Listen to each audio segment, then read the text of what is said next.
nakalaan na sa araw na yon, kayo po ang pinakamakapangyarihan sa lahat. At yan po yung oras na bumoboto kayo. Mga mahal kong kababayan, yan po ang kapangyarihan ninyo sa araw na yan. Kayo po ang pinakamakapangyarihan sa araw na yan. Nasa inyong mga kamay. Sana po, huwag niyong pabayaan na itong kapangyarihan na ito mabaliwala. Pukawin sa inyo, nakawin sa inyo.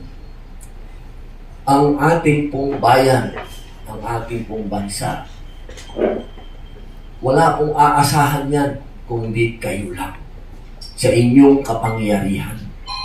Kung kanino nyo iaasa yung ating kinabukasan, diyan po yan malalaman sa araw na yan. Kaya ang pakiusap ko po sa inyo, maging mapagbantay po kayo, maging mapagmatyag, dahil sa araw na yan, kapag ang boto po ninyo, una, ay hindi naman nabilang, o ang inyong boto ay naiba,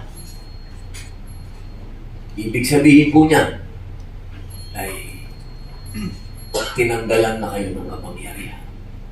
Tandaan po ninyo, isang araw lang yan sa 365 days. Isang araw lang kayo. Sa loob ng 3 taon, isang araw lang kayo may kapangyarihan. Kaya dapat ipaglaban nyo yung kapangyarihan nyo yan. Dahil yan po ang magdi-decide, ang magdidesisyon ng kinabukasan ng ating bayan. Huwag niyo pong ipagpapalit ang araw na yan. Dahil yan ay araw ninyo. Maraming salamat.